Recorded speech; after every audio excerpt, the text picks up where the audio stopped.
Ladies and gentlemen, we would like to start the second part of the program. My name is Jacob. We are going to start our first panel, and I'm going to invite the moderator and the panelists to come up to the stage. And in order of the list on your program, we would like to ask Yamkela Makopola to come up to the stage. She is the CEO of the South African Diamond Producers Association. Mr. Paul Rowley, please. We have already seen him. De Beers, please.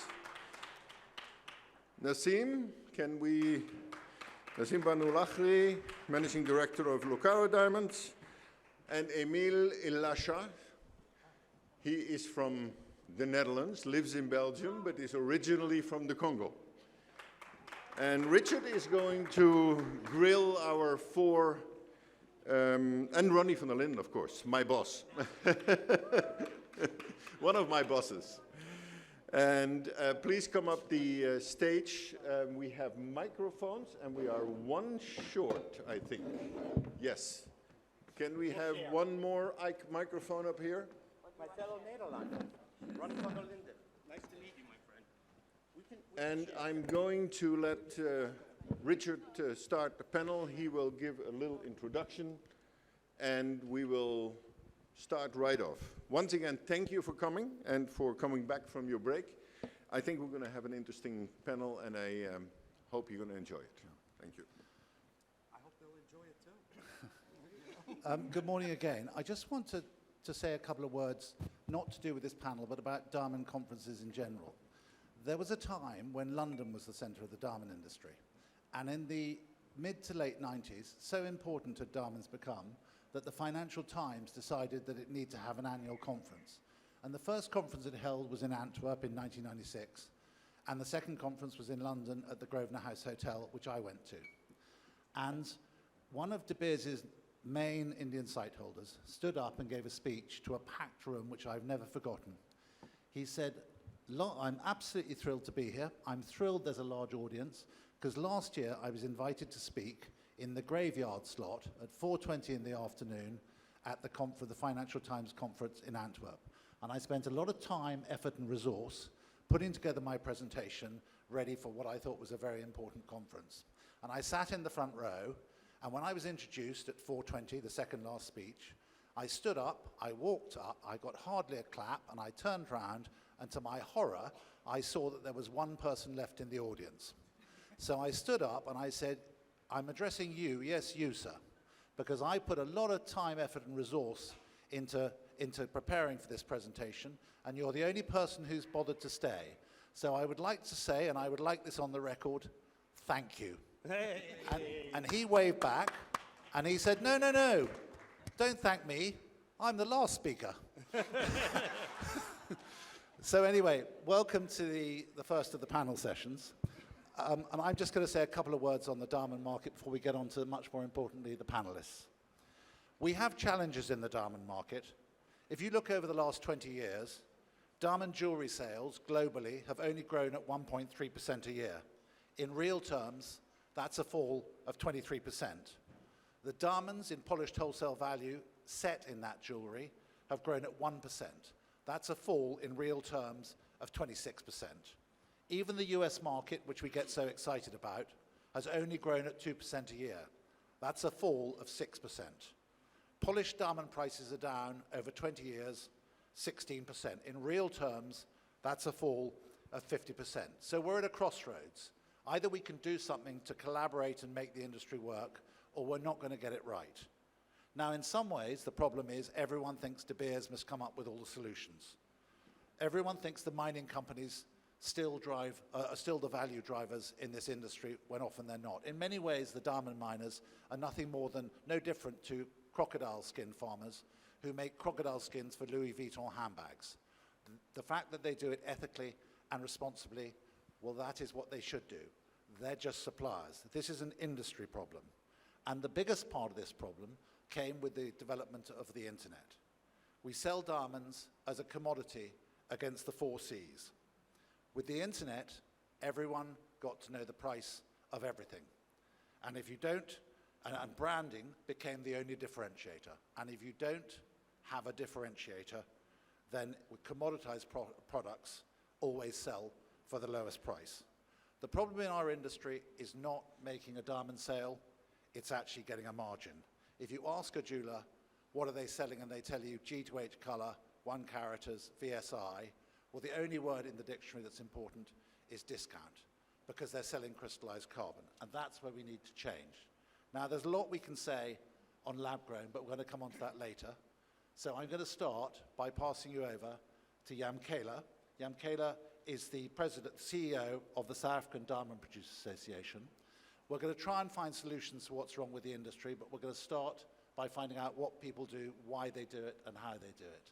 Yam Kela, could you tell us about the South African Diamond Producers Association, how you, an outsider, got involved in the diamond industry, and what you're trying to achieve? Thank you so much, Richard.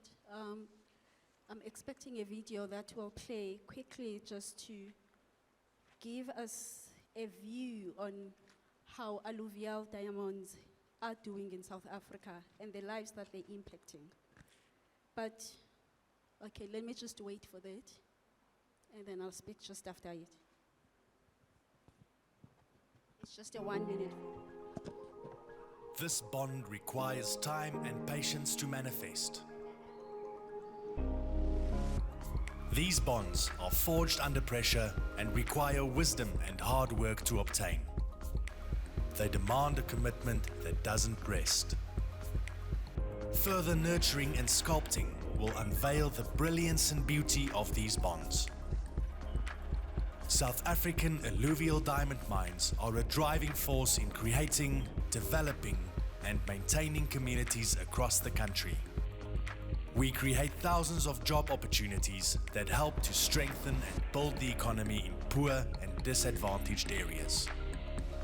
We take people with little to no education and develop them to become highly skilled workers who can provide for their loved ones.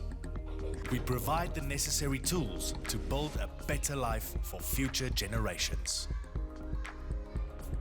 South African alluvial diamond mines are renowned for the exceptional stones they produce.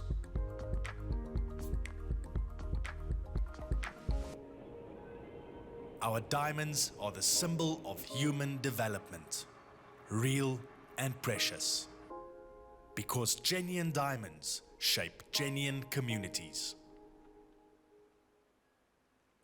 Thank you.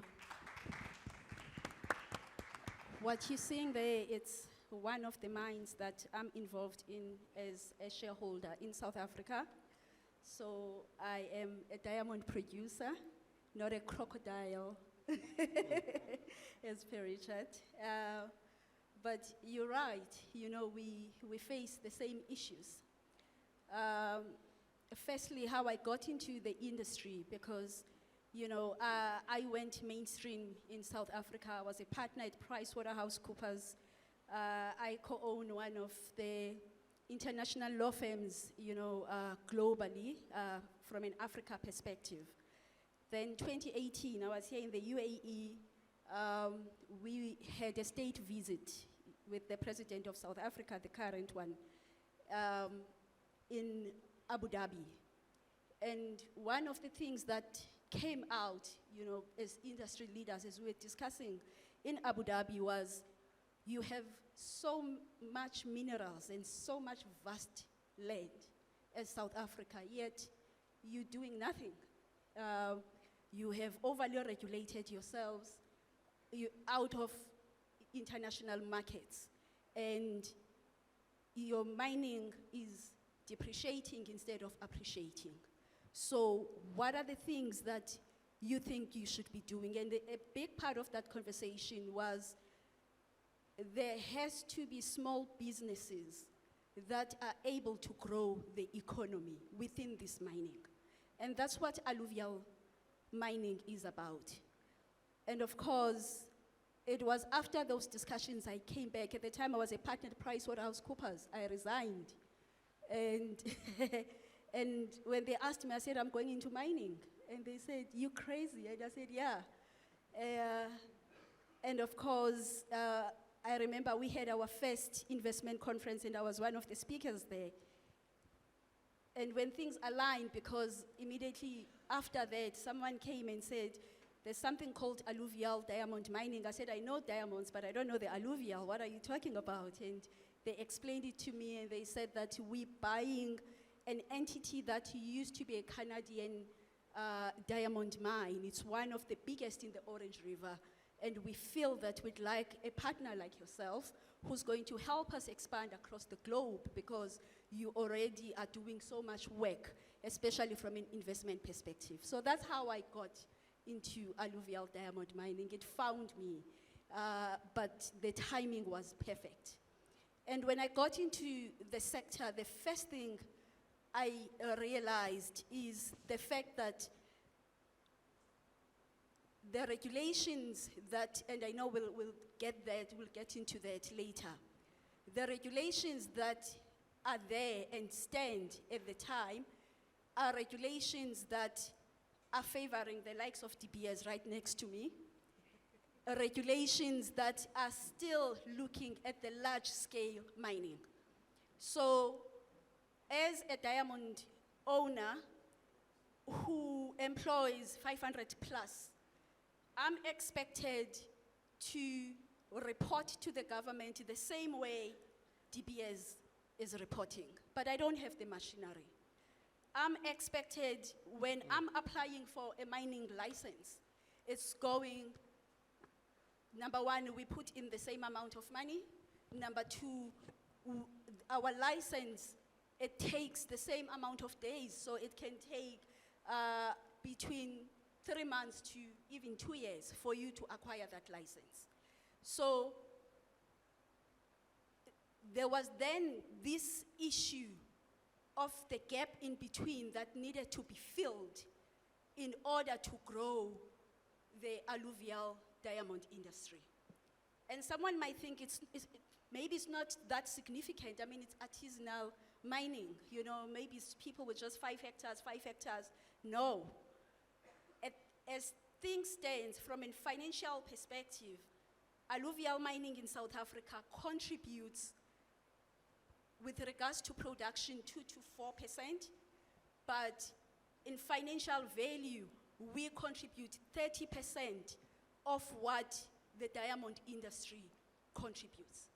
So imagine a world where there is an expansion of that production, because alluvial mining still has another 100 years of unexplored diamonds in the country, which you won't find on the Kimberley side. So that's why you find in conferences like this, someone like my host, which is Yakov, they needed to bring the alluvial side of things, because if you're looking at investment, number one, there's value for money, because those are some of the sought after diamonds in South Africa. I'm also involved in the trading side, you know, one of the owners of the tender houses in the country. And I can tell you that literally every month we don't get less than 90 buyers from across the world. I'm not just talking about South Africa. And they're looking for these diamonds because they sought after across the world. So I'll hand over to you, and then we'll speak the issues of price and everything else. But that's what alluvial diamond looks like in South Africa as it stands. But you're quite heavily restricted in terms of how you can sell your diamonds. We are, and we're quite restricted on how we sell it, because there is just, you can only use the tender system. But there's a reason for that. At the end of the day, we're speaking about a product that you can put it in your pocket and it's worth $100 million and you can fly anywhere in the world. Thank God we've got a Kimberley process. But the point I'm trying to make is the beauty about the tender process, and I'm not speaking only as a trading house license holder, is the fact that number one, it's transparent, it's inclusive, and all of us in that 1 week, all the trading houses in South Africa, and most of us are right next to one another. So when the buyer comes, they land in Johannesburg. Most of us are in the same center. They walk from one to the next, to the next, to the next. So it's a very transparent process. And it's a very inclusive because it assists then that all our producers, they know that in week 4 of this month, we all sending our tenders, let's say to Johannesburg, and then the buyers are coming in. So it's also cost effective, but it's also for our government easier for them, especially the Diamond Exchange, for them to be able to see what's coming out and what's coming in. And origin is important to you? It is very, very important. And as South Africa, we are obviously the biggest supporter of the Kimberley process. And the reason for that importance, especially now, it comes down to the story we are telling about these diamonds. What you see on this video, for us, if you go to most of these locations, if there was no alluvial mining, there would be nothing. We are talking about communities where if those mines were not in existence, those communities, there would be no schooling activities, there would be nothing. And that point of origin, and I know from an ethical perspective, but we also need to look at it from a developmental perspective, especially for African countries. I listened to most speakers, saying that maybe we should look at lab-grown diamonds from a partnership perspective. But in Africa, we can't afford it. And let me tell you why. If the African economy as it stands right now, we still, and I'm talking now mining in generally, we still hold unexplored mining resources of over half of what the world produces. Do you get my point?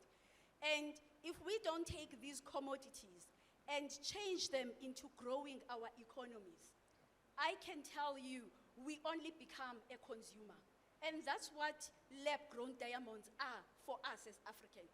Because where they put us is now you suddenly are buying lab-grown diamonds that are coming from other countries, and all we do is to consume and consume and consume.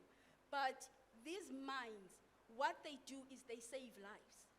Yeah. They change the spectrum of our economies, the spectrum of our people. Yeah. Let me give you an example. I think it was 2014, and I was still a very part of the youth in South Africa. I'm much older now.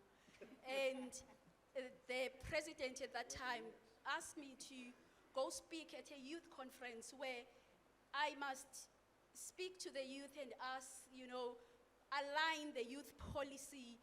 They must align the youth policy in everything they're doing. And the youth policy says, the power of education, health, among other things. And it pained me. We were in one of the communities. The stadium is filled with about 30,000 youth. After my speech, someone put up their hand and said, "You're telling us to get educated. Have you looked into this community? Have you seen what is happening? I'm going to go to school. I'm going to study. Then what? There is no economic activities. I don't have anywhere. The place where I can go and work with my matric certificate and my university finance is a spaza shop. So you are all sitting there at National, you have not created these economic activities in these communities, yet you are asking us to go and study. So now with an alluvial diamond mine in a community like that, suddenly you have young people that are saying, I can become an engineer, because now there's something to look forward to. I can become a mine manager. And it infiltrates now in other industries. Oh, there's plumbers now in this community, and. So that's what natural diamonds mean for us in South Africa and in the rest of the continent. Thank you. Inspiring. Nazim, can I come to you next? Could you, according to Forbes, New Yorker, and Vogue, you were the youngest managing director in the diamond world ever. You were voted African Mining Personality of the Year in 2023.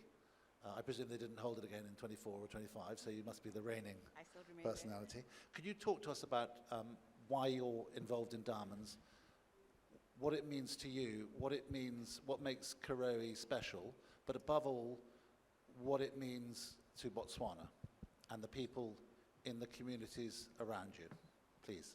Thank you. I think I take it you can hear me? Okay, what diamonds mean for us. Firstly, I'd like to respond to something that you said, Yamkele. Yeah, mining is not for the faint-hearted, by the way. It really isn't. Specifically because the responsibility of mining ethically, responsibly, and safely. And this has been done for years. So before I answer your question, I'm gonna respond to your introduction. We're not crocodile farmers, by the way. We mine responsibly. We make sure that our communities are taken care of. And I think for me, it's very important, and I'll piggyback on what Yamkele said, is that for us, natural diamond mining is very, very important. And I'll talk about natural diamonds specifically because, you know, with us and talking about the Botswana diamond, and I'll specifically talk about that because I am from Botswana, so I do apologize to the other producers that are here from other producing countries, but I'll specifically talk to Botswana. I mean, when we look at a Botswana diamond as an example, a Botswana diamond empowers a child, a community. Well, let's start off with a family, a community, and a nation. You know, so it's very, very important to differentiate and uniquely state that a natural diamond does more than a synthetic, and I won't call it lab, because it's just a synthetic for me. Specifically because if you look at that, thank you. But if you look at the natural diamond and what it brings to the communities, and I mean, you know, we from Botswana, the partnership of De Beers and Botswana has brought so much to the country, right? So for me, working in the diamond mining industry, the aspiration that I always had was, at the helm of the diamond industry, I'm able to make impactful decisions that impact on a child in a community. And coming back to education, we have all, as Botswana, been educated by diamonds in our country. We've all been able to have access to good medical facilities because of the diamond mining industry in country. And it's all about, obviously, initially the De Beers partnership, and now we have Lucara Botswana, just by the way, and I head that organization. And you know, with the work that we do collaboratively with De Beers, as well as the RJC, I think they're here, which we've worked with before, but just taking that message across about what these diamonds do for that individual in country. And again, coming back to what Paul said earlier on is, previously we never had that problem, right? Because people really didn't care about where diamonds came from. Now they do. Our kids worry about where the diamond comes from. And the other thing, in as much as they're not material in that way, they're material in terms of experience, right? They want an experience, but they want to know that the diamond is sustainable and has integrity and a whole host of things that go with it. So in terms of looking at what we can bring to the market and bring forward to the world is a story about what our diamonds do. And you know, you talk about alluvials and what they do for the community. Likewise, the Botswana diamond is impactful. From the time diamonds were recovered in Botswana, there's never a time that anyone can say that a diamond has done nothing for the country, because we are who we are because of the diamonds, as an example. So I think for us it's to move forward, as Paul talked about, and to be unique about it, and the unity is very, very important. We have to collaborate as producers, countries, as well as individual producers, to bring that story across, because people don't understand what these natural diamonds do. And for us, that's very, very important, because they don't understand. They are going to the synthetics, obviously. And I think our marketing was good to a certain point, and it targeted a certain group of people. And we need to move forward, progressively forward, and explain what these diamonds do for the communities, because that's extremely, extremely important, because countries are developed because of these natural diamonds. And again, Richard, sorry to come back to your introduction. I didn't take it lightly when you said unethical, because we are ethical, extremely ethical. So please do buy Botswana diamonds, because you can see what they've done for us. I am a product of that diamond. Thank you. And just before we switch, Nassim, could you talk, we're talking about collaboration. Yeah. You could talk about, if you don't mind, the Kalahari collection, what you've done with the Akbar car. I mean, this is going downstream, which is an example for other diamond miners of how they can collaborate and try and share value, etc. Okay, if you allow me just talk about the Akbar car. The Kalahari was just before I became a managing director. So it didn't have too much to do with it, but it's a very similar story. I think with us, what we're looking at is provenance, right? And where the diamonds come from and the stories that they're telling. So what we've done with the Akbaka, and just by the way, I got so passionate about what diamonds do for us. I didn't tell you about my company. And this differentiates me from the gentleman that's sitting next to me. He produces about that small. I produce that big, right? So we're known for the large diamonds in the market, right? So we are actually 80% on the leaderboard as of yesterday of the top 10 diamonds in the world. So we've recovered the second largest diamond in the world called Motswedi, which is 2488 carats. And I actually think it's the first because of the unique plant that we have. We have XRT machines at our organization or in our plant, and they extract large diamonds without breaking. And that's why we're able to extract these large diamonds. But I think what's important about that, the 2488, even though the Cullinan is the largest as it stands, I think Motswedi is the largest out of a processing plant because the Cullinan was actually picked up on the side of the plant. Ours actually went through an entire process and it was picked up in what we call a glove box where we actually find our diamonds once they've been processed. So we are known for the large diamonds, and let me tell you, synthetics can never get to 2,488 carats. So remember that. I'll get back to the collaboration now. I do get carried away a bit. So I think in terms of collaboration, what we're doing really well with respect to collaboration in many ways is that we partner with the high-end retail brands who actually purchase our diamonds, and the Akbaka or Masika purchased the 110-carat diamond called the Akbaka now. And what we do very well with them is that we market the Botswana diamonds. So you'll see that the Akbaka went around the world from the time that it was produced. We got to talk about the Botswana diamonds on the French walkway in terms of just their fashion shows. So we got the Botswana diamonds talked about there, and we've gotten it on a few high-profile individuals. And one of our ladies that became Miss Africa, Miss World Africa, sorry, Lisego Chombo, who's now currently a minister in our country at the moment, she was the first Botswana to wear it. So we're trying to bring those diamonds closer to home and to get Botswana to wear it and feel how the diamonds actually are on a Botswana versus, I would say, a foreigner in this case here, because many of the people that have worn it were not Botswana. But I think for us, it's important to understand what the downstream activities now will do for us as Botswana. But before, we were never into the downstream. We're looking at that, and I'm sure Paul can talk about the same thing. It's about an evolution. We thought 10 years ago this was the best place, which was rough. Now we're into the polish game, and we're going into jewelry as well. Not specifically into jewelry, but we're collaborating with high-end jewelry or luxury jewelry and trying to get the Botswana name across as well. So I think that's very important for us. And again, what I'd really like to talk about is we need to do things differently. It's no longer 10 years ago. Okay. Thank you very much indeed. Passionate and compelling. Emil, could I introduce Emil? Now, Emil runs this amazing, he's going to speak in French, so it'll be translated, but he runs this amazing cooperative in the DRC. Its nearest town is 6 hours away. You only get there by moped because there's no roads. He's built this incredible alluvial cooperative. So, Emil, could you explain to us what you do and why you do it?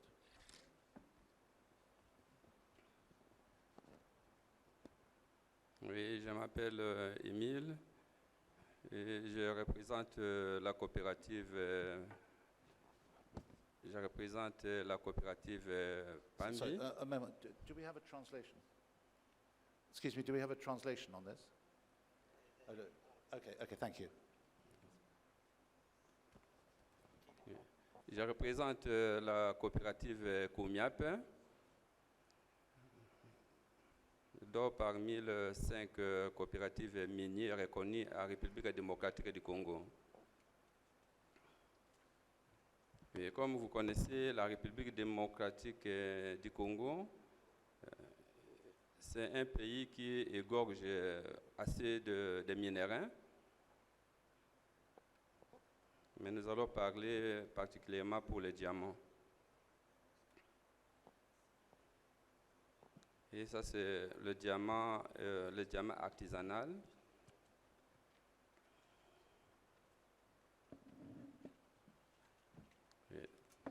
Nous sommes dans la région de Kasai-Chikapa. C'est là où se trouve notre coopérative. Et nous sommes bien organisés, ça fait plus de 10 ans que nous travaillons là.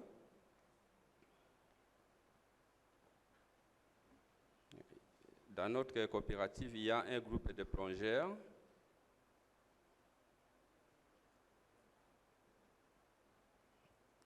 Il y a un groupe de plongeurs aussi.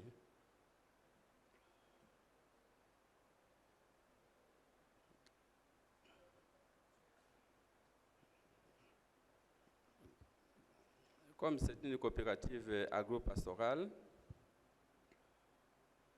il y a aussi une partie des personnes qui s'occupent de l'agriculture et l'élevage.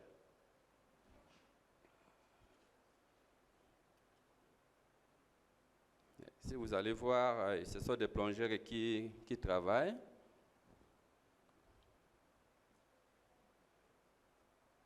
Et là, je travaille avec eux ensemble. Ce jour-là, on a eu beaucoup de diamants.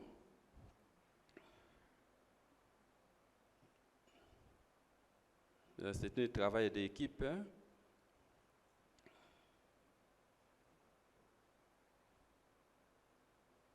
Mais notre diamant, c'est le diamant de développement.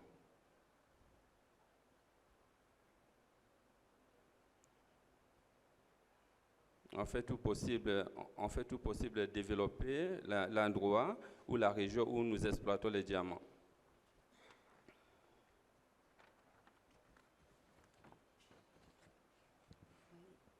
Nous contribuons aussi à de différents projets.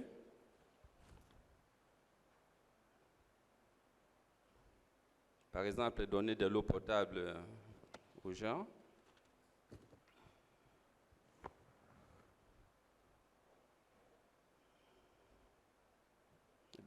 Dans la coopérative, nous avons développé aussi, nous avons construit une école pour les enfants et un centre de santé.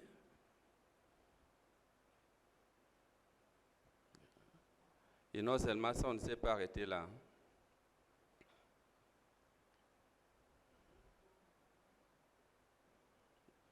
Non seulement les diamants, mais nous avons vraiment développé le secteur agricole.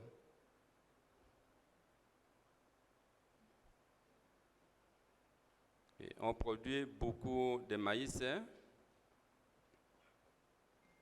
les riz, les haricots et toutes sortes de légumes.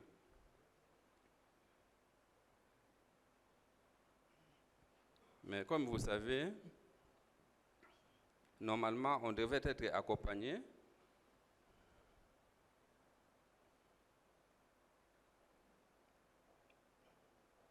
On devait être accompagné par l'État ou par certaines organisations. Mais au Congo, les coopératives ne sont pas accompagnées par l'État. C'est-à-dire qu'on se débrouille nous-mêmes.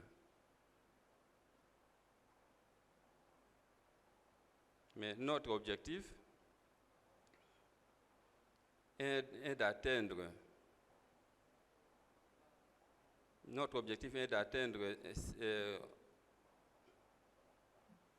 C'est-à-dire que dans l'avenir,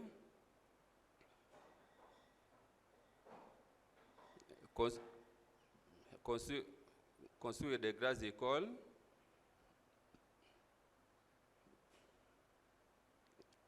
des grands hôpitaux,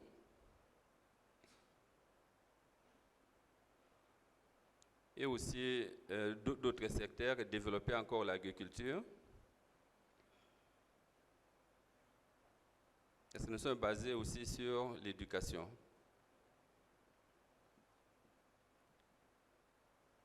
Comme vous savez, l'éducation est la base du développement. Sans l'éducation, on ne peut pas bien se développer.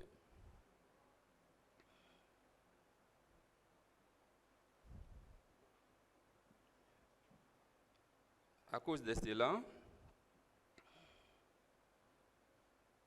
je me suis engagé pour la traçabilité des diamants.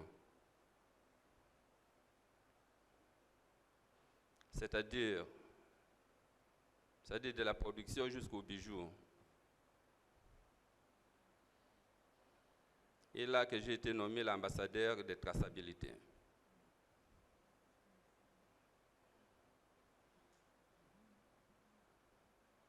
Parce que beaucoup de gens ou des sociétés aiment acheter un diamant avec un nom. Il aime acheter les diamants qu'il connaît l'histoire.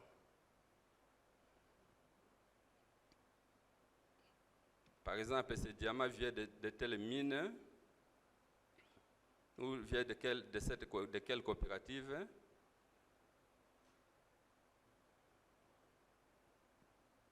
Et c'est ça la traçabilité que je me suis vraiment occupé.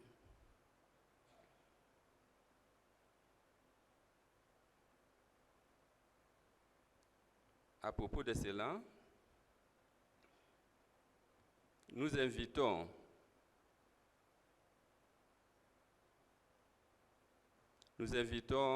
à tous ceux qui voudront travailler avec nous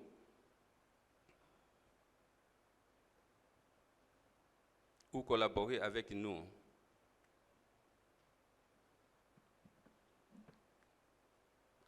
Dans le diamant,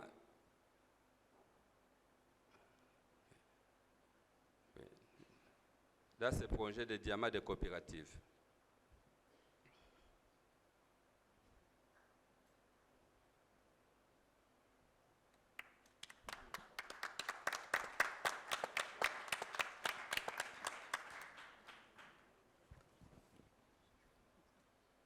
Emile, thanks for that, very much indeed. You have this business where you've got social development, you're building schools, you've created agriculture to feed the workers, you provide drinking water, you've created an amazing sense of community. You work with the AWDC and the Diamond Development Initiative. Why isn't someone rolling out this kind of program across the DRC, across all the alluvial diamond fields, because it sounds perfect?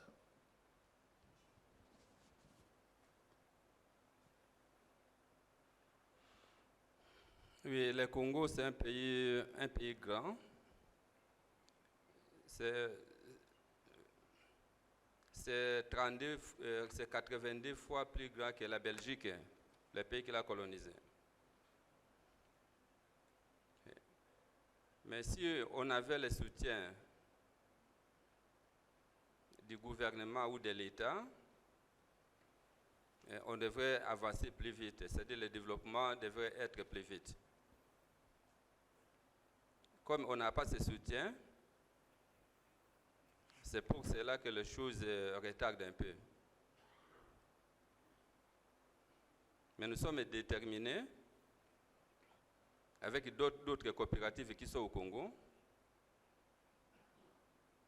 d'aller vraiment plus vite et aller à l'avance.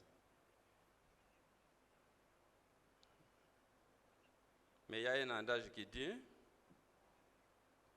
si tu me donnes un poisson, je mangerai jusqu'à demain. Mais si tu m'apprends à pêcher, je n'aurai plus faim. C'est pour cela que je suis devant vous aujourd'hui.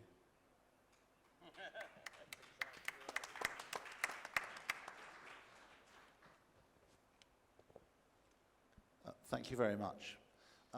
Therefore, Ronnie, can I turn to you? Ronnie, for those who don't know, is the Vice President of the World Diamond Council. He's the President of the International Diamond Manufacturers Association. He's the President of the US Jewelry Committee. He's the President, I think, of a lot of things. Ronnie, could you tell us the American market, does it care about origin? And as part of that, Does anyone tell the story, actually tell the story? Does the consumer ever hear these stories?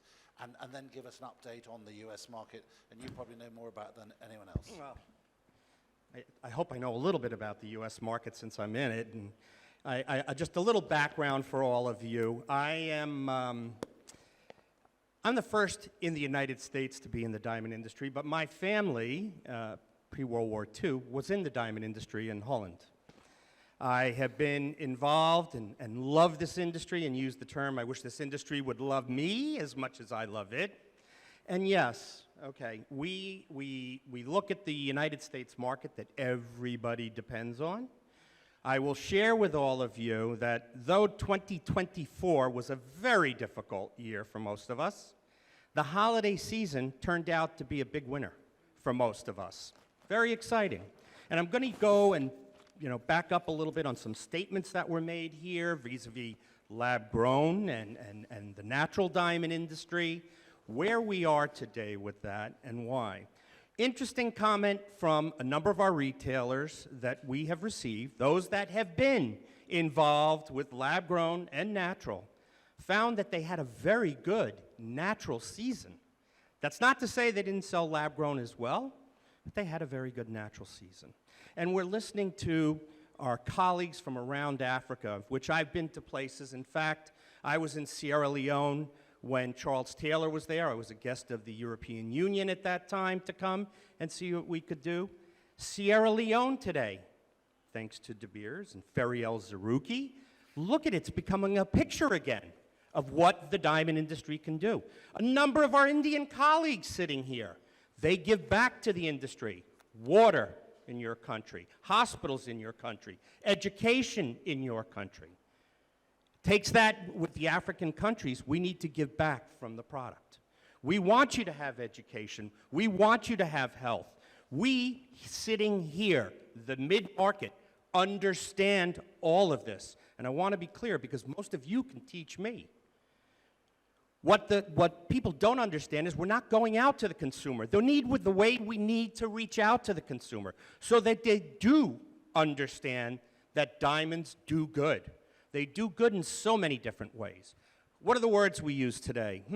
Let's see. Cooperation, collaboration, unity. I've been speaking, and Jacob here, the International Diamond Manufacturers Association's communications chair. Jacob, how many times have I said, and in number of speeches, including in Dubai during their first conference, we are all in this together. It was 267 times. But we are. We heard Feriel speak about unity. We need to unify ourselves around the globe. When I started out in this industry, if the United States was a weak market, I was able to go to the Far East and sell because we weren't one economy, or go to Europe and sell. Today, that doesn't exist.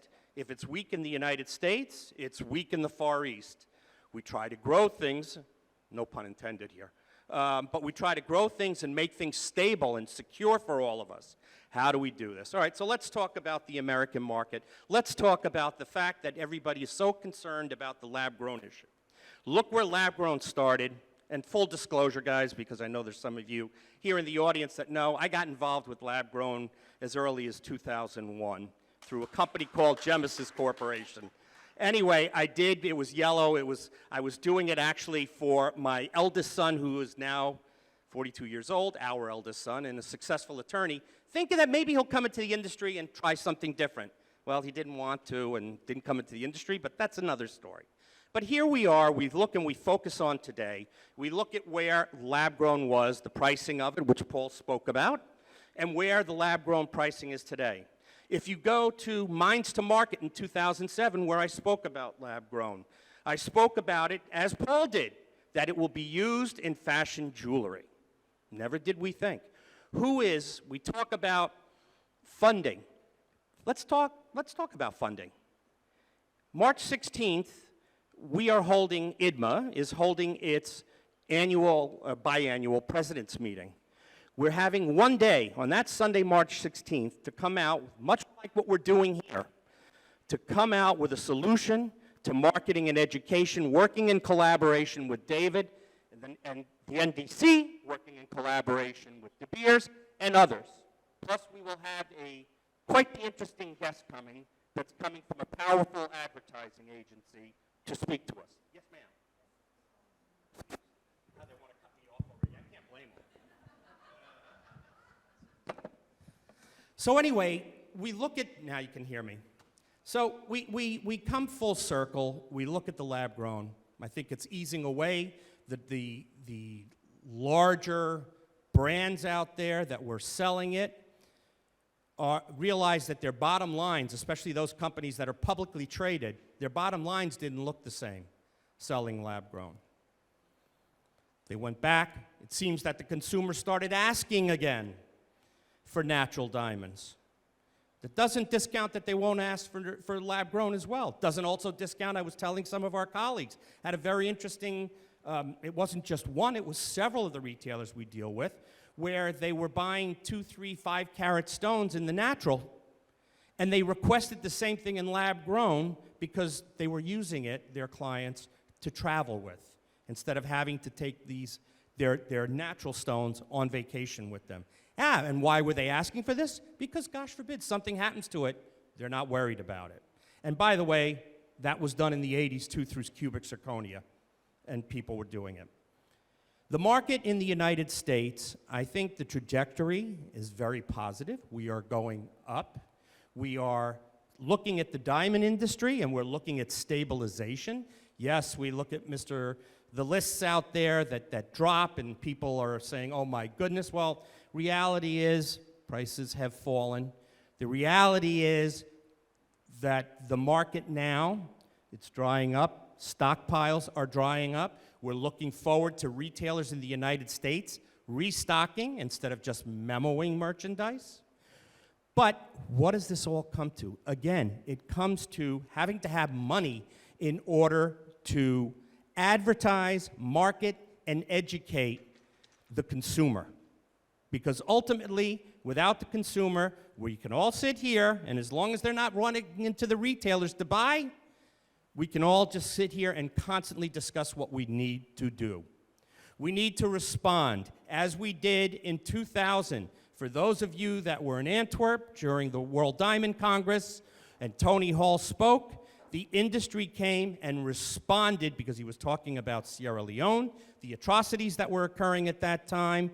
The industry got together. The World Diamond Council was formed. 3 years later, we had the Kimberley process. The Kimberley process functions, is continuously growing and becoming a part. We don't need anything else, in my opinion. The nodes that they're being presented, we don't. We don't because we have the countries here, all of us, sitting here. You had mentioned twice you mentioned the Kimberley process, and we have it. Being ethical. Okay, we have those that don't, may fight that. But no, we don't fight it. We agree. We agree that the Kimberley process functions for all of us. So, now to the next question. You ask about how does the consumer. The consumer, when they walk into a store, whether it's their local mom and pop, whether it's a branded store or anyone else, their expectation when they walk into that store is that they are buying a ethical diamond, and for what all that means. There will be those that may ask a question, but when they walk in, they are confident that they're walking into that store and buying ethical. You're not going to want to see somebody coming and start with, well, where does my diamond come from? Who manufactured it? Where is it going? No, but you want them, if they ask that question, you need to have that answer. That's part of the education.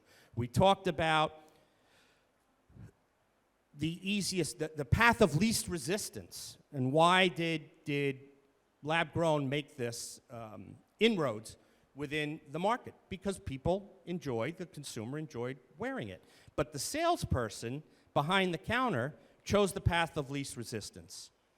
If they saw that their customer was trying to forge between, do I pay for a pricier stone, a less pricey stone, and they saw that they could make the sale and have them walk away. No different when you go to a car dealership and you buy a car. The last thing they want you to do is walk out and go to another dealership.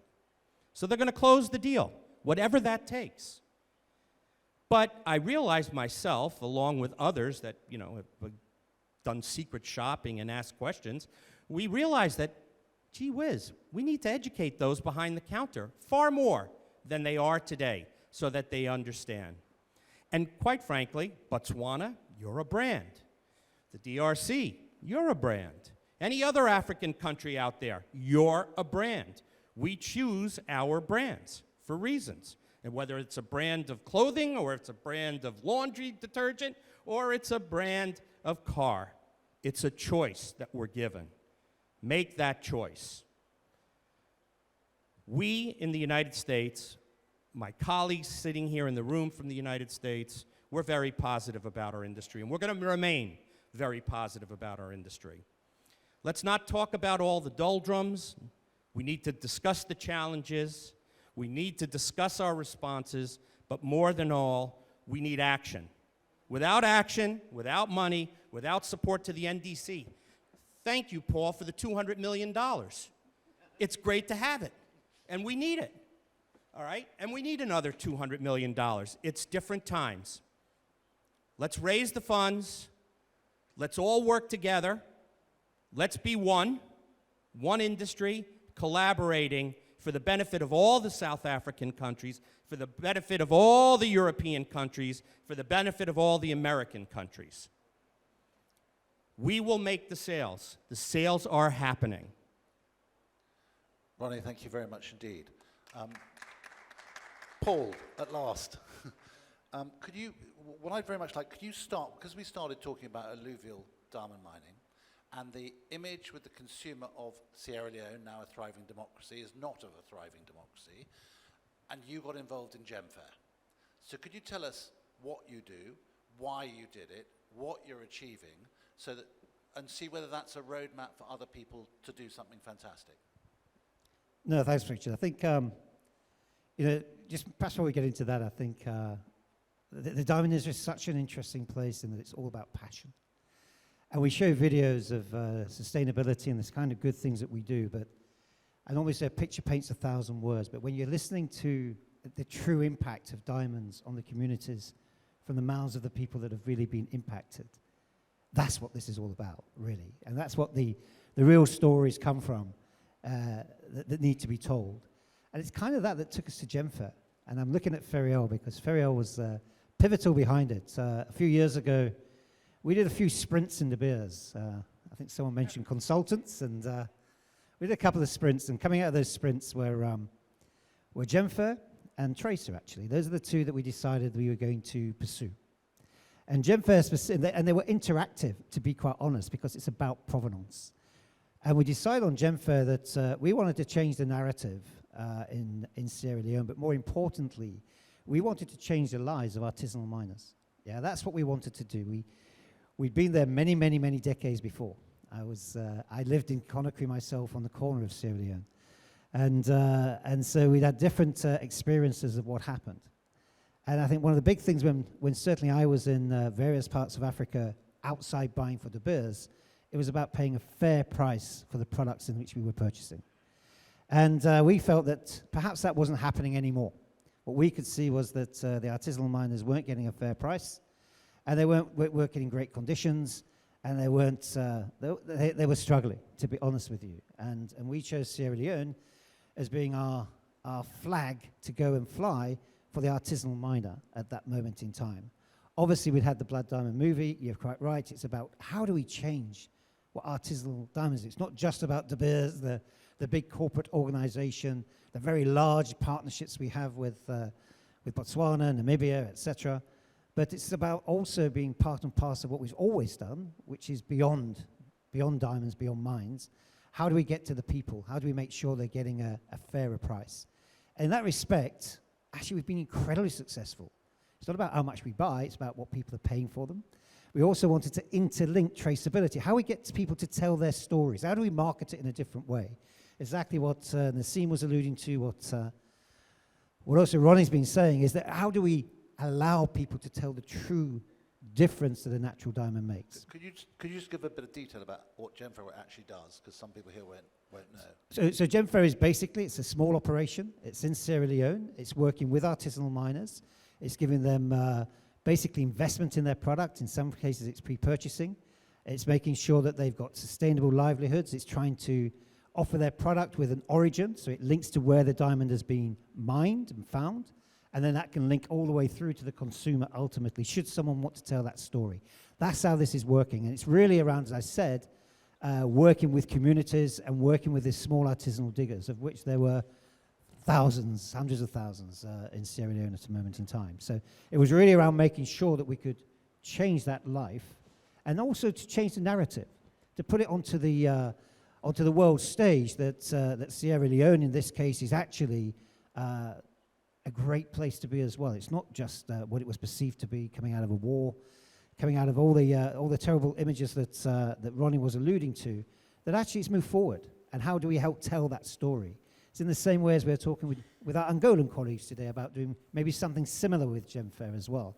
Likewise, we've been in South Africa in discussions in the past. We're looking at how we make a difference, not just in our own countries of operation that we have our big mines, but how do we take it beyond that?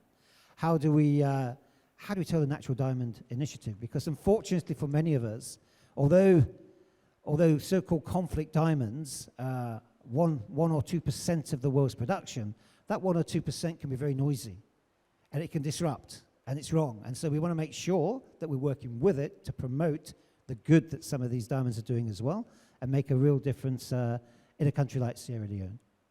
Okay, but so you've heard Yamkela talked about how her story is important, the story of origin. You do it with Gemfair. You take a diamond and you take it right down to when you sell it, they know where it comes from. How does Yamkela do that, get the consumer to want to actually buy her diamond because of where it comes from? What is the mechanism in the industry that can help? Several, man. I can speak from my point of view, okay?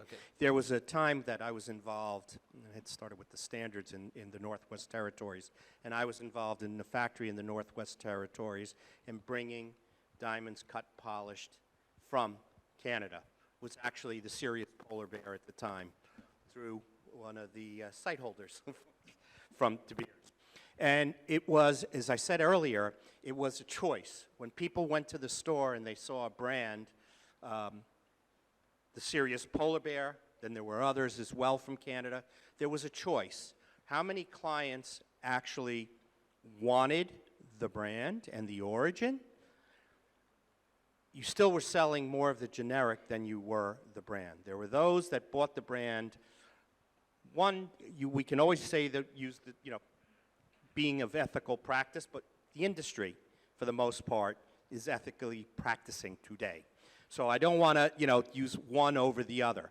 But it's a choice, as I said earlier, where we have our choice of name brand clothing or sneakers or laundry detergent. It was a choice in there. Brands sell, and brands are recognized. And that's where I was saying countries can brand themselves, and they can be in those showcases. And look what Botswana's done for their country. Look what Sierra Leone has done for their country. You're purchasing that diamond that has helped education, hospitals, water, and bring it into modern times. That's what needs to be explained behind the counter when somebody comes. All right? Now, we don't want to discount the generic diamonds. Part and parcel, they're there for a reason. Okay? They also support businesses throughout and families throughout. We need to look at all of that. So yes, they ask, they go behind the counter, somebody may ask, but for the most part, it's as I said earlier, they come to these stores, and I'll name whether it's a Kay's Jewelers or a Tiffany & Company, Van Cleef, Cartier, or a mom and pop, Joe Smith's. They walk in there with the idea that they are being provided for ethically. They shouldn't have to ask the questions. Yeah, I'm trying to think how to get the value add specifically to... Keller, it does add value. Okay. The specific origin of the diamond, that it comes from the Orange River, adds value. Absolutely does. And you agree with that? I totally agree. And I just want to tell a quick story. Please. I was in Europe with my husband, and we get into this, high-end jewelry shop, and I see the most beautiful diamond, and it happens to be a very expensive one. And then, so we're debating it, and then the lady says, "Let me tell you about this diamond. It is made in the shape of the wife of King Louis the 15th. She starts telling the story. As she goes through the story, I'm already weeping because how the king and the wife could not be together for so many years, and finally when they were together, he made a shape of her lips in a diamond. And I'm like, oh my God. And my husband quickly realized that price is no longer a factor because we are walking away with this diamond. So the point I'm trying to make is, and my husband is seated there, and every time he looks at it, he's thinking, my goodness, King Louis. Yeah, but the point I'm trying to make is, imagine those stories now being our stories, being, because I'm agreeing with what you're saying, that then the person behind the counter, if they knew that story, they have so much influence on the consumer when she walks in, just by telling that story. I don't know how much art that we have, that we've bought, because you're told that through this art you are saving a community, and you're thinking it's going to cost me a lot, but then if I need to say, if it's saving the community, then I'm taking it with me. So that's where we're missing it. We're talking to each other, we're very conservative. I know, because from an industry perspective, in South Africa, we always sit with one another when, especially dealing with the regulations. But we're always sitting alone. We're not taking our stories out there. I always look forward to the publication of the IDMA. You wake up and you're like, let me see what is happening. Imagine if some of those stories were going outside of the community and actually being published out there. People would fall in love with what we do, I promise you. Yeah. If the stories are told, yeah. I'm told Yakov wants to just quickly play the video. He wants to play it. Can you just explain? Yakov, do you want to?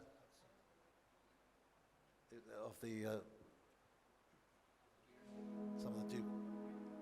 Anything truly worth doing is never easy. But creating a fair and sustainable world is a sprint, a marathon, a relay race. It is why our sustainability goals are ambitious, and deliberately so. Because we want the diamonds we recover to be worn with pride, knowing that they're making a positive and lasting impact. Working with diamonds at the source gives us a deep respect for the planet and all its creations. And we have a commitment to preserve it, to support the people and livelihoods that rely on those diamonds, all while we continue advancing industry standards. This commitment will last well beyond the discovery of our last diamond. That's building forever. So, Thank you. Nassim, if I could just turn to you and others. When we look at diamonds, we've got this issue, some of us, with lab-grown diamonds, or synthetics, as you rightly call them, or factory-grown diamonds, or anything but lab-grown diamonds. If you look at the Financial Times last week, there's a lady called Laura Chavez of Lark and Berry who won an award. She won the Goldsmiths Craft and Design Graf Jewelers something award. Now that award was withdrawn because it turned out she'd used lab-grown diamonds.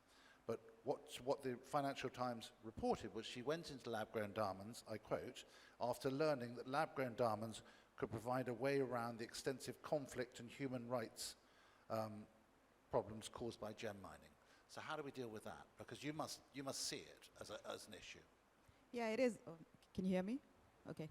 So I think, look, for all us producers, it is a problem. I mean, we generally go marketing to various countries, and generally it's De Beers, Lucara Botswana, and a couple of producers coming through, where we use the NDC to market the diamonds. And I'm going to talk again, sorry, specifically to Botswana, and I know there's a story around Namibia as well. We would tell a story, and one of the stories we tell, and it's about the storytelling, and it's about the wow effect that you would get when you're telling the story about the diamond that you produce in country. And to be honest with you, and I know the minister and her team are here, but nobody knows a Botswana diamond, and nobody knows that it's not conflict. Everybody thinks that South Africa is the entire continent. Botswana is the entire continent of Africa. And then we get painted with the same brush. So you talk about branding a diamond. It's very important for us to start branding. And it's a collective approach to doing this, because we can't do it alone. We need to talk about each other. I need to talk about Namibia. I need to talk about South Africa. We all need to talk about it together, because nobody knows that a diamond from Africa, specifically from Botswana, and I'm going to include South Africa now, and Namibia, they're not conflict. And it's difficult to, and you know, we were marketing in a certain way before. We need to change the way we market now. It's important that we do that. It's the storytelling now. You're talking about the brand. People, you know, where I want to see diamonds going is where if somebody goes into a store, they walk in and say, I want a Botswana diamond, and I will pay that price for the Botswana diamond, because I know what it does for the community and the people in country. And it's an aspiration for all producing countries that produce ethically, sustainably, all those nice words that we use, right? So it's important for us to make sure, as a producing country, as a producer as well, it's not just about the country, it's a collective, right? And that story needs to be taken across. And you know, the other thing is, you know, developing a brand. You know, we talk about, you know, rubies, and I know that if I get a ruby from a certain country, I'm going to pay more for that ruby because of the story that it tells. And that's where I want to see the diamonds going. And again, I think, you know, it's about all these entities that we're sitting with here to take that story across, right? And it's about making people understand that not all diamonds are conflict. You talk about a Sierra Leone diamond. I promise you, till about 5 minutes ago, 10 minutes ago, to me it was conflict, right? No, true, right? But it's the knowledge that people have, and it's about awareness, and I think that is very, very important to get to this brand that you're talking about. And it's very important in our vision as a producer, and obviously we'll take that vision to the country, and as a marketing strategy, that needs to be very important. And I think differentiation is very, very important for people to come and understand what these diamonds do. Traceability, extremely important. People need to understand, and again, no, I'm not bad-mouthing De Beers right now. Aggregation is not good, especially when you want to bring in branding for a specific country. Fortunately for us, we're a small operation. We don't aggregate. We can produce Botswana diamonds and simply Botswana diamonds because we're just one operation. It's not that difficult, right? If I was struggling with that, then I'd quit my job, right? But because we're just one mine. But it's important to make sure that you are able to trace back where these diamonds are coming from, because provenance is very, very key. And that's how we eliminate conflict from non-conflict. Thank you. But Paul, maybe you'd like to answer that, because you obviously can track them, and also explain maybe how Tracer works. Yeah, look, I think a couple of things. I think one is aggregation obviously has its advantages from a scalability perspective. The big challenge has been, how do we then disaggregate for country of origin? That's what Tracer has enabled us to do. So we're in a sort of great position as well at the moment that we can do it at scale, and we can put country of origin certainly down to half a carat polish and above. But I just wanted to build on this narrative that, if we're honest, 20, 30 years ago, diamond marketing was a very different space. Yeah, there were different needs of a consumer. There were different needs within the whole diamond industry. We've moved on. And I think as an industry, we need to have a mindset change. It's something that's been ricocheting around Botswana for a couple of years, I guess.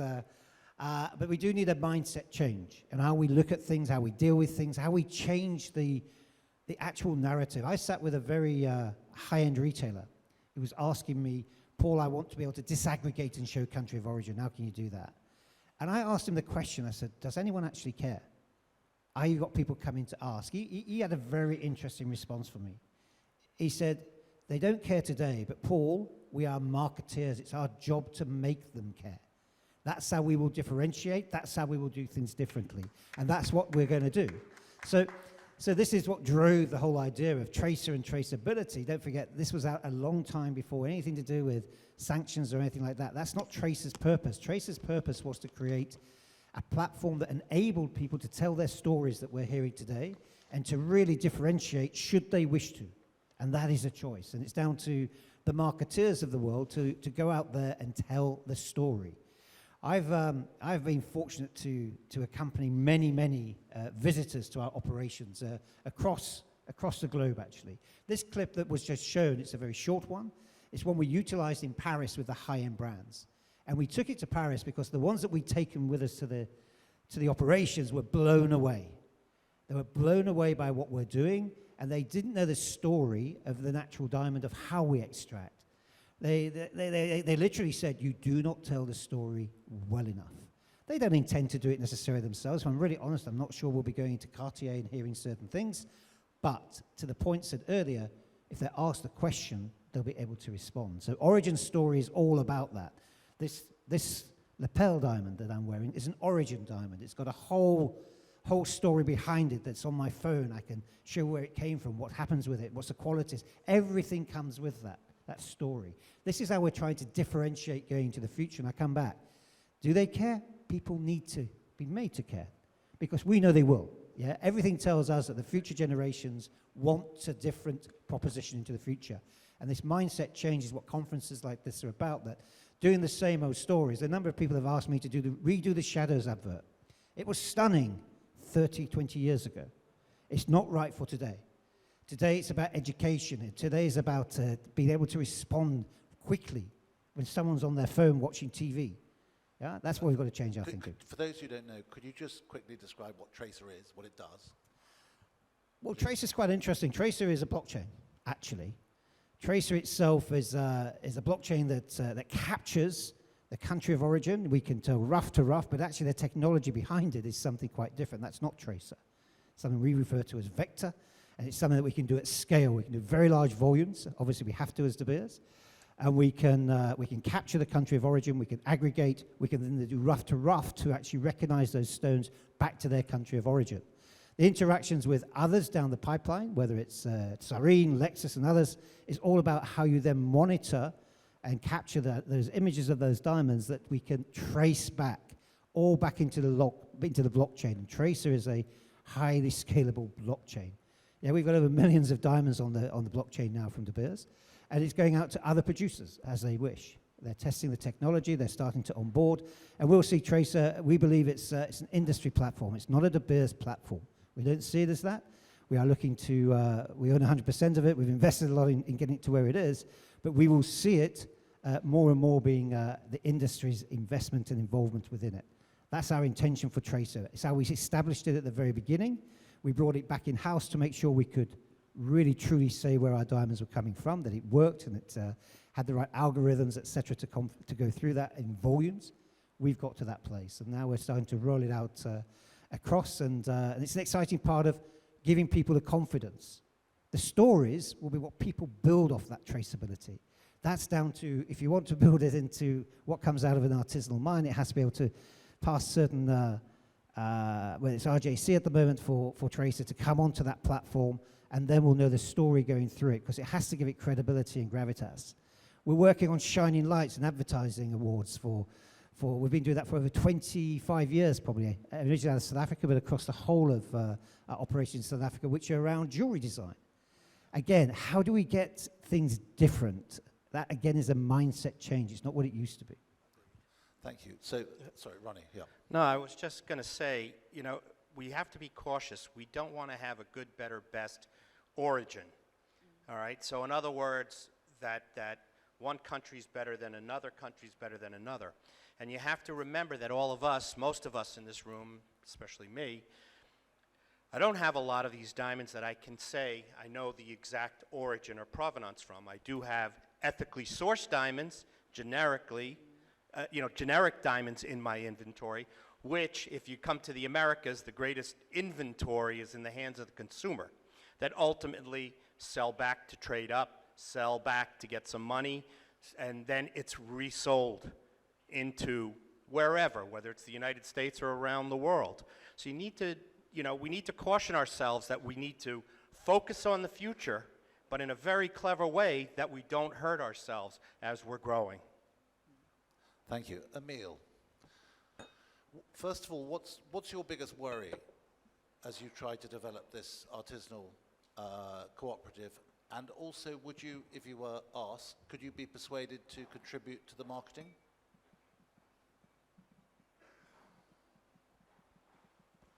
Oui, ce qui m'inquiète,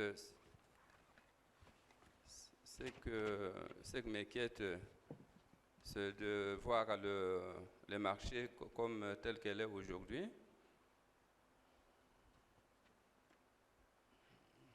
Je voulais un peu retourner à ce que mes collègues viennent de dire ici.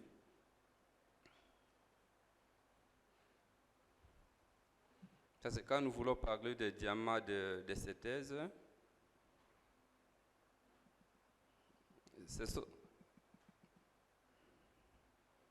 sont les diamants où on a aussi assez de difficultés pour tracer.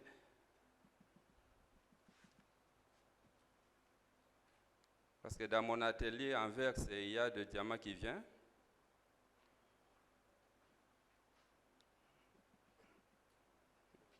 Mais c'est difficile de tracer que ce diamant de synthèse vient de ce laboratoire ou vient d'un autre.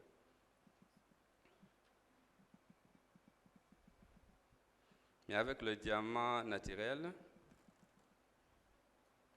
c'est trop facile à les tracer. Et que moi-même, je trouve que le diamant naturel, c'est-à-dire si nous voulons parler de...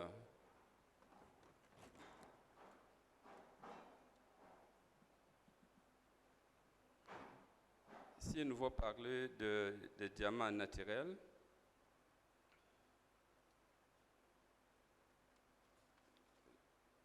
la lix, si on parle de lix, le lix est dans le naturel. Mais nous ne sommes pas contre les diamants synthétiques. Et mon inquiétude, selon la question qui vient de m'être posée, c'est de voir les difficultés que nous avons dans les différentes coopératives.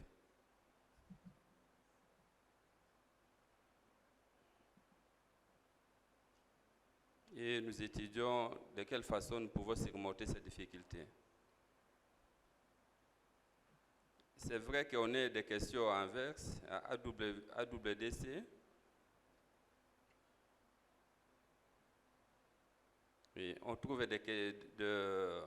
des conseils, mais on n'a pas vraiment de soutien financier.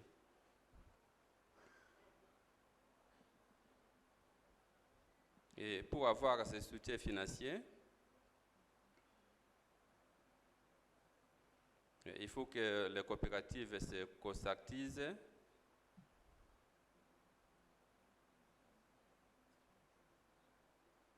pour trouver ces moyens.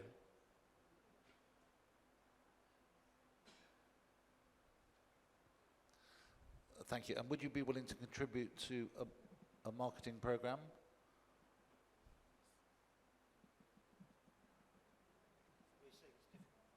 Oh, I see. Okay. Okay. Oui. Okay. Thank you. Jan Keller, could you be persuaded to, as the South African Diamond Producers Association, could you be persuaded to contribute to an NDC marketing program? We would be, because of the fact that we need to see, number one, increase on pricing. Yeah. Number two, investment coming into South Africa with regards to growing the industry. In 2002, the government introduced the Minerals Act. We had about 25,000 diamond producers at that time. And today, we're only sitting with less than 200 diamond producers. and that is both in kimberlite and in alluvial and marine. So marketing means that we get an opportunity for us to be able to tell the story behind the South African diamond. Because I think at some point, especially with DBS there, it's something that we took for granted. Yeah. But the time is now to also say, we as South Africa, we still have diamonds that are unexplored for the next 100 years. So marketing would be, for number one, to push up the price point, but then number two, to invite and investors into coming into exploration in South Africa. So most definitely. Thank you. Ronnie, how do we get your lot to the American trade to contribute? How do I get my The American trade to contribute Yeah, to the NDC. the branding, the education? Yeah. Well, we're working on this, and I sincerely mean we're working on this. As I mentioned, on November 16th, we are going to have the American trade in a room together discussing moving this forward and trying to raise funds for the NDC and for ourselves, for that matter. Look, the good news, folks, as difficult as we had in 2024, and we ended up the year well, we found that retailers were selling down from their own inventories. I sincerely mean that in 2025, their inventories are at very low levels, including themselves holding tenders and so, some of the major stores and so, to get rid of and liquidate inventory. They need to buy back. So we're hoping that in 2025, with all this marketing and education that we're hoping to show the consumer and the demand, again, as I said earlier, the consumer needs to walk into the store. Without that consumer walking into the store, the rest, unfortunately, friends make fun of me and colleagues, is blah, blah, blah. Yeah. We want to do away with the blah, blah, blah. Yeah. Nassim, just Count finally, on the sorry. industry. Nassim, I mean, when you find a big diamond, you probably get more publicity for the world of diamonds than anything anyone else does. So I'm going to ask you a different question. What's your biggest worry? What's my biggest worry in terms of? Diamond. Well, it's the conflict that's painted against every producer country, right? That's my biggest worry. And coming back to you, or maybe what Ronnie is saying, the market is bad for now, but it's just that time. I mean, we see bad markets all the time. When you're selling a product, and I'll say I'm selling a luxury product, and I'm competing against other luxury products, you will see a blimp, and it happens, and it's how we get out of it, right? So for me, we'll always have something that will create a problem, and it's how we proactively deal with that. So in terms of just coming back to your question around the large stones, we recovered the 2488, which we call the Motswedi now. When I dropped the diamond into the president's hand, social media killed it for us. Like, I was traveling, I think, to Boston immediately after we showcased the stone. When I got to Boston, I had 2,000 WhatsApp messages and more because of that stone. It went viral. So I think what we need to do, and marketing is always a concern because something will happen and something will turn the marketing in a negative, whatever it is. Even me talking here, I could say something and somebody could put it on social media and distort it, right? So I think what we need to do as producers and people that are just generally here, whether we're talking diamonds, other gemstones, whatever it is, our marketing plan needs to be robust in the sense that we can't foresee everything, but we're able to turn it around in a way where we use the social media platforms because that's where the kids are. The TikTokers, we talk about the University of TikTok. These are the places we need to be. And for me, the concern will always be there for as long as people associate us with conflict diamonds. For me, that's the biggest problem right now. And we cannot afford that. And we need to get out of that space. We need to talk about it, whether it be on our Instagram pages or whatever it is. And you're right, Richard. We got more publicity out of that particular social media stunt than we did in our entire 5 years at Lucara Botswana. So it's important that we use the right platforms to communicate, and we use the right communication as well to communicate to the people. And you talk about blah blah. We shouldn't be blah blahing all over the place, right? We should talk about specifics, and we should be intentional in what we're talking about. We have to be intentional. Thank you. Look, I know a lot of people are now going to be really upset, but we're meant to go on for 3 hours. And we thought that we'd actually stop now and say, if you've got any questions, fine. But if you want to grab Ronnie or something for a 2-hour conversation, do. But so we're going to, can I first, well, has anyone got any questions? Sorry? If I may, for a moment, Richard. Let's try and wrap this up in about 15, 20 minutes. Max, but we've And got one person. then we can have go to lunch in about, at about 1:30. So there's a little bit time for questions. That would be great. Got someone who's going to talk. Yeah, sure. Sure. Amo? Is it? Yeah. Well, yes. Have you got a microphone? Yes, hello. Do you want to take it? The lady in blue. Hi, my name is Richa. I'm a journalist and an author from Singapore. And shameless plug, 3:30 p.m. I'm moderating a panel discussion on colored gemstones and pearls. So please don't run off after lunch. Back to you. I have a question for Paul. Now, I think, wrote one of the first articles on Gem Fair way back when, a detailed article. And it's an incredible initiative. What is the update in terms of retailers, jewelry manufacturers, designers being able to actually buy diamonds that come from Gem Fair? Because I know that for many years, there hasn't been sort of like a clear pipeline where someone can actually get a hold. Because when those articles were published, and I've written subsequently on Gem Fair as well, and then I get responses saying, okay, great, this is fantastic. How can I get my hands on a Gem Fair diamond? What do I do next? So, Paul or Feriel, whoever wants to address that.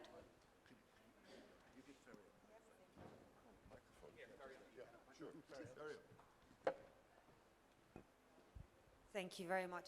First of all, Richa, I want to say thank you, because when we presented the idea of Gem Fair, many people said it will never work. Many people have tried before you and have failed.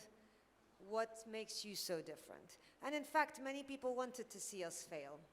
We chose Sierra Leone because, in fact, in Sierra Leone, like, that's the idea of what people think about a conflict diamond because of the Blood Diamond movie. Thank you very much. I always say this, Leonardo DiCaprio. You've tarnished the entire country, the reputation of the country, for this movie. Now, conflict diamonds is an issue. It was an issue 30 years ago. Many of the influences in this room were not even born when the issue started to be addressed. But it's still the topic that people want to talk about. So Gem Fair is essentially a large business like De Beers, and I thank De Beers for the courage, because it's a brand, right? It's a brand that enters a challenging area, not through someone else, but using their brand name, which creates risk for the brand name, because you're walking into a challenging area. Choosing Sierra Leone, because that's what people think in the West when they say conflict diamonds, and saying, I'm actually going to make a new model with the artisanal mining sector. We're not an NGO, so we're not there to provide support, money, charity. No, that's not us. We're there to raise standards of the artisanal miners, lift the livelihoods of the artisanal miners, and act as a business partner so we both make money in the journey and tell their beautiful story, because it's a story of livelihoods. It is not a story of despair and conflict and slavery, as many seem to think. It is actually a very beautiful story. So when we created Gem Fair, we didn't know what we were doing. So we basically looked at the academia that there was out there. The informal sector doesn't have data. So very little academia. We went in with the research that was on the ground, and we built things in phases. Now, Richa, thank you. You were one of our first supporters. And I remember the first article that you wrote about us. which really energized the team on the ground and celebrated and made them believe in what we were doing at times where, you know, we start to question ourselves when things get hard. Everything was hard. Even having a bank account, when we weren't needing money, no financing, was hard. So we developed the business. Phase one was getting the licenses, getting the bank account to put the money that we were given to develop the business, hiring the people, local people, training them to run the business themselves and be proud in the development of GemFair, engaging with the artisanal miners, getting them to trust us. They thought, you know, many have come before you, they thought we were an NGO, they were expecting us to like provide schools and, you know, hospitals, and we said that's not what we're here for. We're here for you to be our supplier and for us to succeed together. And that was in 2018, and we've succeeded. So our little model, even though our business is small, has actually, and it started with 14 mine sites, now has over 400 mine sites working with us. And as Paul mentioned, we're looking into Angola now, and we're very interested and excited about the impact that that could have in Angola. Phase one, as I mentioned, build the business, get the license, hire the people. Phase two, develop technology that works on the grid, off the grid, because you're often in not connected areas, and then connect that technology to Tracer for traceability to tell the story. And those things were far more important for us. We are now in the final phase, which is how do we sell? Now, everyone wants these diamonds, but GemFair needs a sustainable buying, a sustainable channel of sales, so that that money can be reinvested back into the business as we grow. Many designers want the story, many, you know, but they are small. So what we're trying to figure out is how do we develop the sales channel so that accessibility to small designers can be provided, as well as large brands can be provided. And so this year is the year, Richa, and I hope you'll be the first one to write about it, because we've got some news coming up. Thank you.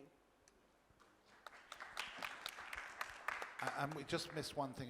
Early on, we missed Amos was going to talk. He's the executive of the South African Diamond Producers Association. He was just going to say a few words about his project.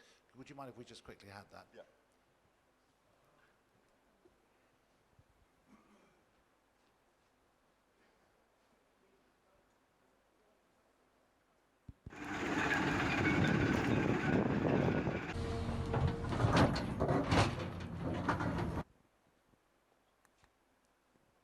Testing, testing. I've always wanted to say that. Good afternoon, everyone. Unfortunately, I'm the guy between your lunch and you, so my apologies for that. My name is Amo Marengwa. I'm a diamond producer. I'm a miner, and I'm also a member of the South African Diamond Producers Organization. Yamkele is actually my boss in that organization. That's the visuals that you are seeing there, that's my site. But before I explain what's happening there with that project, I just want to give you a little bit of my history or background. So my father, his name was Ben Marengwa. He was the first African or black geologist in the Southern Africa. And I believe Anglo-American, they sponsored him. I believe they took him to school in England. So when it comes to mining making a difference, I mean, he was a black boy from the village, and because of that opportunity, his son is standing here in a suit. So that's the difference that mining can make. So being raised by this man, he instilled a sense of purpose in me. He made me realize that I'm here on planet Earth to make a difference. So about 10 years ago, I was working in a bank. I wasn't happy because I was not feeling like I was fulfilling that purpose. And so I decided to leave my job, decided to do my MBA, but at the same time, I decided to take that on.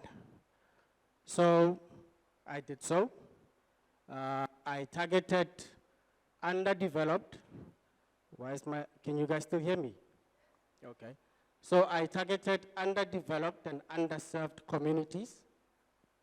That site is in a village called Taung in the northwestern South Africa.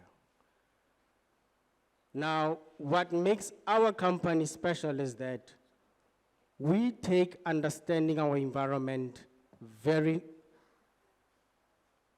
we take it very seriously.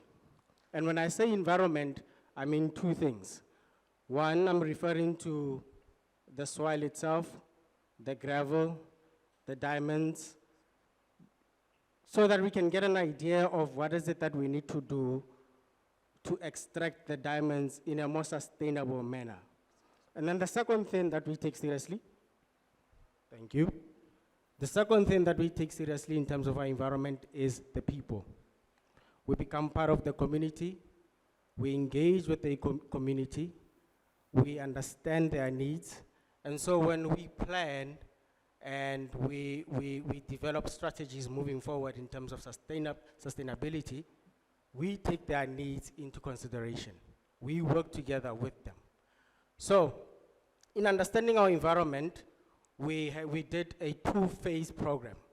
One, we used the MPC, what's called an MPC processing plant. Two, we also used the 16-pan processing plant. Now, this was all to just get an understanding of how must we mine the diamonds in a more sustainable manner. We managed to move 10,000 gravels of land, and we discovered that we can actually recover 2 carats per 100 ton. Now, all we need to do is increase or scale up our production capacity. This is an example of a small operation that does not need a lot of resourcing to scale it up. We are just saying we are offering an opportunity to the investment community to become part of an amazing journey. We are producing gem quality stones, but also we are also offering investment-friendly environments. We believe in what's called Ubuntu or Botho. Ubuntu basically means I am because we are. For me to be, again. Okay, can you guys hear me now? Still? Are we good? Okay. So what we are saying is that we are offering a product or a project that has huge opportunity to become successful. But not only that, we're also offering what we call Ubuntu, a safe haven for investors. We are ready to, they say, if you want to go fast, go alone, but if you want to go far, go together. We are ready to go together. Our plan is to scale up production and also increase the land that we are mining on. Currently, we are sitting at 1,300 hectares. We still have about 5,000 hectares that we can mine, and we are open for business. I just wanted to use this opportunity to explain that we are currently working, but we need additional resources, and we are here to talk business. Our biggest stone that we recovered was a 14 carat diamond. We believe we can produce bigger ones, but for that to happen, we need more machinery, we need to move more earth, and our target is to move 40,000 tons per month. We can talk about or unpack the details in better clarity and more detail later on. I'm available. I've got my business cards here, and I've got a little deck that I can share with you if you would like to know more. Am I allowed to take questions? I think we've really come to the. Could you take questions individually? The gentleman's over there if you'd like to talk to him, Amo. But I think we've kept everyone here for quite a long time. Yeah. And you've been very good to stay. Thank you. Okay, thank you so much. So can we just say, can we say thank you to our magnificent panel? Thank you very much.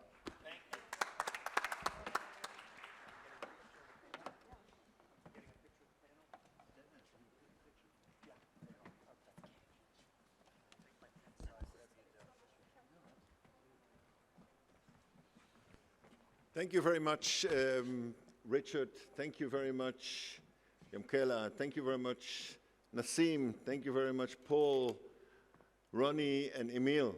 And thank you for being patient and listening to everybody and taking this in. We think that this was an excellent panel and a different panel. As Risha said, she is going to run the next panel in 1 hour and 10 minutes, and she is going to do something at a diamond conference that has never been done before. We're going to talk about colored gemstones, and Risha is going to do this with us. So don't scoot. Come back after lunch. You're going to be in for a very interesting panel. We'll talk about colored gemstones, also pearls, because we have Peter Bracher here from Paspali. It's now 1:25. We're going to start at 2:30. So you have an hour plus for lunch, which is served ups. No, we're trying to speed along the program, so we're not going to be here until late in the evening. Is that okay? Thank you. Thank you again, panelist and moderator, for this inspiring panel. Thank you so much. Thank you, Feriel, for the comments and for the insertions, and it was wonderful. Thank you. Thank you so much. Enjoy your lunch.